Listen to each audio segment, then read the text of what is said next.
Hey guys, it's Ryan here with HobbiesofaMan once again, and today we're doing our holiday wrap-up video. We're going to be talking about all the stuff that I read in between the 10th of December and the 10th of January, which is today, assuming that I published this the day that I recorded it. And it's not going to be too long. I didn't really read or watch as much as I thought, mostly because when I take vacation off in the holidays, my family members come up to visit most of the time. And when that happens, I have to give away my personal space to them. And that means that I end up in less comfortable positions, and so I end up feeling less likely to read and review things, right? And so I end up not really journaling enough or talking about the things that I want to read, and then I end up just kind of doom scrolling on my phone for most of the time, while we're interacting. So I just ended up reading a lot less than I was expecting to, a lot less than I wanted to. But it's not that big a deal. I'm pretty happy with what I read anyways, so I just wanted to start talking about it. So let's get right into the watch list here. So I watched all of Dune Prophecy with my dad. We managed to sneak it in here and there, and it was an awesome show. I actually really enjoyed it. I think that it's not necessarily the best or truest to Dune itself, but it is very enjoyable. I liked it a lot. I watched it in Spanish with my dad. The translation was pretty good. It wasn't particularly bad. I would like to go ahead and watch it in English again just to make sure, but I did enjoy it. I thought that the story was good. I didn't necessarily feel that it managed to end in a satisfactory way. It kind of just felt like it ended halfway through, like it needed a few more episodes to really get somewhere. However, thankfully, there is a second season. I don't know when it's going to come out. Probably going to be a few years before then, but I did like it. However, the one thing I want to say is, as a fan of both Dune and Wheel of Time, Dune Prophecy ate the Wheel of Time's lunch. Like, it really just destroyed them, because everything that we saw in these 6 episodes of Dune Prophecy is what we should have seen from Wheel of Time and the TV show, right? It's the stuff that we should have seen between Elaine and Egwene and Nynaeve in the tower, which we kind of completely skipped over, even though that's some of the best stuff that we get with those characters early on in the first 6 books, right? So I really enjoyed Dune Prophecy. It really showed me what a story about which characters in a high fantasy or high sci-fi story would be like. And it really just makes Wheel of Time look worse and worse by comparison. And I think this just happens the more good adaptations come out or interesting things come out in the same genre, right? So if you like the Witches of Tar Valon, the Aes Sedai, but you don't like how they were handled in the Wheel of Time show, I recommend you just check out Dune Prophecy. It'll be basically more or less the same kind of concept, but it'll be handled much better. I also ended up watching Harry Potter 1 again for the 1000th time this year, just because my cousin Fernanda, she really wanted to watch it. She's older than us, slightly. She's 27, I'm 25. And she always enjoys watching Harry Potter because she never really watches it at her house. So, me and my sister played along, and we ended up watching it again. And it was pretty fun. I really enjoyed it. I love this movie. I also watched the first 3 episodes of Creature Commandos. A very fun series. I really enjoyed it. I think the style is awesome. I don't like, at least so far, what they've done with Frankenstein. I think that focusing on the bride is interesting. It gives you a really cool character. I love the actress's voice. I think she's amazing. And I love the style, the way that the Frankenstein bride character looks like. But when I read the original Creature Commandos book, my favorite character was the Frankenstein character. And the fact that they made him into this horrible kind of anti-hero villain type character, doesn't really work for me, because I think that he was the only character in the Creature Commandos, at least in the original version, that really kept his humanity alongside the Medusa character, right? But it is what it is. I'm pretty sure this version of Creature Commandos is based on the New 52 version. At least the Frankenstein looks like it's based on the New 52 version. So I get it. It's going to be different, but I would have liked to keep that one good guy, right? Because I think that most of the characters are pretty shitty people, even though they're really enjoyable, right? So it is what it is with that. I also ended up watching the last episode of Dan to Dan. It was great. I actually really enjoyed the whole season, but I think that the way that the episode ended was horrid. Like, you don't get to beat the allegations if that's how you end the season, right? Or at least the first core. I think that they did a bit of a mess up there. I mean, and that might work for Japan, but it really doesn't work for outside of Japan audiences. And at this point, anime is global. It's not really just Japan only. And that's proven by the fact that it's on Netflix, coming out weekly, right, on Netflix. So I am a bit disappointed. I gotta say, it's not great how it ended, but the whole season was wonderful. I did really, really enjoy it. So yeah, those are my thoughts on what I watched. Let's move on to what I read. Let's talk about the novels first, because I read 4 digital novels. So the first one that I read was Heretic Spellblade. This is a Hamlet story. It follows a character called Nathan as he goes back in time, gets to do a redo of his life, slightly differently from before, and he has to go through the apocalypse again. He has to find a way to stop it, or at least stop a war that is supposed to be the crux behind why the apocalypse happens in his world, right? And it was really good. I really enjoyed it. I think that the Hamlet aspects were enjoyable. The characters were cool. The actual fan service elements, right, the smut, if you want to call it that, was not very satisfactory. It was very paint by numbers, if that makes sense. It was very basic and simple, and it got the point across, but it wasn't flowery enough, if that makes sense. Like, there has to be a bit more poetry to written smut, and it just wasn't much, which is a bit of a shame. It is what it is, so it's not that big a deal. I also read Winter Steel, which is Cradle number 8, and Bloodline, which is Cradle number 9. And I basically ended up reading these again so that I can review them. And I also started reading Werebear Barbarian King, which is another self-published Hamlet story. This one is a shifter story. It's pretty similar to Primogenitor, actually, but the concept is a little bit different, where the Primogenitor saga focuses on a modern kind of hidden world, urban slash suburban fantasy kind of vibe. This one is a full secondary world where our character is a Montana farmer that becomes a bear shifter that ends up taking over this island of shifters. And it's pretty cool. It reminds me a little bit of Primogenitor, like I said, but also of stories like Curtis Joblin's Wereworld series, right? It's very similar to that. So I quite like it. I think it's pretty cool. You know what? I forgot to talk about Rover Powered, which is another novel I read. This one's a short novella type novel. It focuses on this girl. I think her name is Wendy or Wanda or something like that. And her dog, Wumble, who's a little, I want to call him a corgi, who ends up having basically unimaginable power because he ends up consuming this special sphere that gives him magic. And in this world, Wanda is a mage, and in order to gain power, she has to bond with a creature. In this case, she chooses Wumble, her hound, and so now she has access to this overpowered ability. But in this first book, we don't really focus on that. We mostly just kind of have an introduction to this character, and it's really cool. I really, really enjoyed it. I had a lot of fun with it. I actually really like the concept of this girl and her dog becoming the best that there ever was, right? It has a little bit of a Pokemon vibe to it, so it's pretty cool.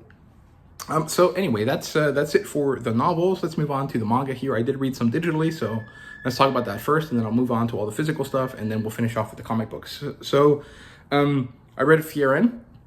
I read basically everything that was covered in the anime, so it's chapters 1 through 60, and they're divided into different arcs. So we have Fieren arc number 1, which is chapters 1 through 13, Fieren arc number 2, which is 14 through 23, arc 3 is 24 through 36, and then arc 4 is 37 through 60, and you can kind of subdivide that portion into smaller pieces, depending on whether you want to divide the arc by task or not, because arc 4 is the mage selection arc, and that has task 1, task 2, and then task 3, and it was great. I really, really enjoyed it. I do want to wait till the anime comes back. The thing is that who knows when that will be, right? And so I'm not really sure that I want to wait that long, and so I think I will probably end up reading more Fieren, and just kind of hoping that the anime catches up to me soon. So we'll have to see what I think about that later on. So that's it for the digital stuff. So here we go. We have 4 books that I read. So we have Blue Lock, number 15. Great stuff. I love this cover. I didn't realize when I bought this that there was a little bit of an issue with the spine, but it's not that bad. Overall, it's pretty acceptable stuff. It's not going to be that noticeable, but I really, really enjoyed this. I think it's cool. I really like the U20 team. I think they're really cool. And the best part that happens here is that we get the explanation about why Rin and Sai hate each other. And actually, I think Sai just doesn't care about his brother, where Rin is deeply hurt by his brother because they were going to be the best duo ever. And what happens is that Sai goes off, becomes a legendary player in Spain, and when he comes back, he doesn't want to be a striker anymore. He has realized that he's not that good, and so he wants to be a midfielder now, and so that ruins Rin's dream, right? And so Rin hates him because of it. So it's really interesting. I quite like it, but I don't know. We'll have to see how that goes from there, because I don't care about Sai. I like Rin, but mostly because I like the way that he foils Isagi, right? So we'll have to see how that kind of works out. We might learn more about them and kind of learn to like Rin a bit more as time goes on, and maybe find some appeal to Sai as we get through this arc. But I don't know, because I'm pretty sure after this we have a different arc where the characters split up, right? So we'll see. Because I know we have to come back to the orange-haired guy. I can't remember his name. Kunigami, I think. The guy that wants to be a hero. So we'll see what happens with that. But I really, really enjoyed this anyways. We have Steel Celestial Shadows number 3. This was really great. The best part that happened here is that we get to see the character of the Oiko, or whatever they're called. What are they?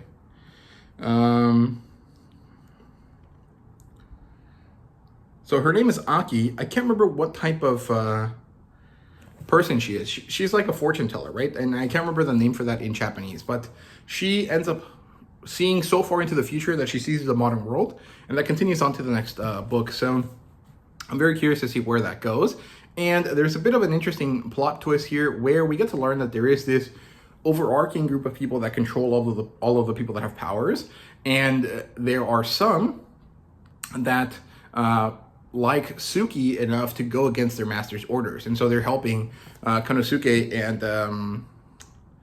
and Aki kind of get through it and try to go find her, because they appreciate that she saved their life at one point. So I'm very excited to see where this goes. Mostly, I love the artwork here. I think I like the story a lot, but it's kind of going a bit slow for my taste. I think that's just because I haven't read it in a while. I think I have to read all of it up again and then decide if I want to continue it or not. But so far, I am really liking it a lot. I mean, it is one of my top 5 manga from 2024, right? So we'll see. And then we have Record of Ragnarok, and this is stuff that I already knew from the anime, so I'm hoping to get more new stuff out of after this. But I really enjoyed it. I think Buddha is a really fun character, and I don't necessarily like the character that he's fighting. I don't care about this guy. Well, yeah, I don't really care about him. I don't find him all that interesting. But I think that Buddha, the way that Buddha is portrayed here, is pretty fun. It's very interesting. It's a lot less reverent than you would think. I think that Buddhism would probably be the type of religion that would deserve the most reverence, right? But because it's not a religion that actually has a god per se, I think that it gets away with a bit more, right? Because you're not really disrespecting the ultimate existence, right? You're just kind of talking about a guy, and you're giving him kind of like the modern day equivalent of whatever the original Buddha might have been like, right? Whatever that might mean, right? But I think it's cool. I really, really like it. I actually really enjoy the way that Record of Ragnarok just plays with mythological creatures and people and god characters a lot. So yeah, that's basically all of the manga I read. Yeah, so anyway, let's move on to the comic books here. So I didn't really read too many of them, but I do have a nice little stack here. So we have Marvel Must-Haves from August 2024. This was fine. I'm gonna do a Sunday back issue on this one, so I'll show you guys more about this in detail on Sunday. But this one was fine. I think I only really liked one of the issues here, which is kind of par for the course. I don't really love the Marvel stuff all that much. Then we have a Trick or Treat free comic book. This is Fantastic Four, and this was really fun. It's the issue that focuses on the dinosaur Fantastic Four. I really, really enjoyed it. I love the artwork here. I think it's fun. And then we have Trick or Treat Spider Boy, The Webless Wonder. This was not enjoyable, but I didn't hate it. I just didn't really find myself all that interested in it, if that makes sense. And then we have Marvel Must-Haves, December 2024. This has Hulk, Spider-Gwen, and Daredevil, and I only like the Hulk one. And I really love this modern cover, but it doesn't match the artwork inside. So, yeah, I do like the artwork inside, though. Like, I'm not going to disagree or say that it's bad. But there's just a weird style to Marvel books sometimes that I just don't like. However, the big comic book that I read this past few weeks was actually The Eternals by Jack Kirby. This is a big Marvel book, and I actually really love this. I think Jack Kirby's artwork is awesome, and I enjoy the characters a lot. There is a few things that I dislike about it. First of all, the major thing that I dislike is that it sets up the fact that the Eternals exist. It sets up the fact that Arishem has come down and there's going to be judgment. And then it gives you an insanely long timeline, 50 years. And then the characters just kind of go through their life, and over the 20-something issues that are collected here, we only get to see them interact or do things for about a few days total, right? And so the big setup of the Eternals never comes to fruition because time does not pass that fast in comic books. And so I don't know if it has even happened yet or at all, or if it's going to somehow speed up, and I just don't know because I don't know where to read the Eternals after this, right? And I think, I do have an idea, right? If you look at this, you have the Eternals, the Dreaming Celestial Saga, and then you have Thor and the Eternals, the Celestial Saga, but I don't necessarily know that that's going to follow directly after this, right? And so I'm a bit disappointed by that, but that's kind of common for old school comic books. I think that the Eternals never really popped off the way that Jack Kirby wanted them to, or they weren't allowed to make them be the way that they were meant to be. And I'm pretty sure that's what made him go off to DC and then do the New Gods, right? So I don't know. Overall, I just really enjoy this. I love the artwork. I like the inclusion of alternate history. I like the vibe of all of the characters. I enjoyed the concept. I just think that it was a bit too slow sometimes in certain elements. And I don't like where they placed the annual, because the annual clearly could have been put at the end of the book. And instead it was just kind of put in the middle, like when it came out, instead of where it should have gone chronologically. And I don't necessarily like that much. So it is what it is. Overall, really good stuff. I would give this like a 4 out of 5. I just have some issues with it, but most of those issues are kind of just negated by the fact that it's an old comic book, right? So yeah, those are my thoughts for everything I watched and read this month, or actually this holiday season. Let me know what your favorite thing that you read in December was. Just whatever it was that you read or watched that was your favorite. It doesn't really matter if it's not related to comic books or manga at all. Just let me know in the comments. Thank you guys so much for watching, and see you guys later.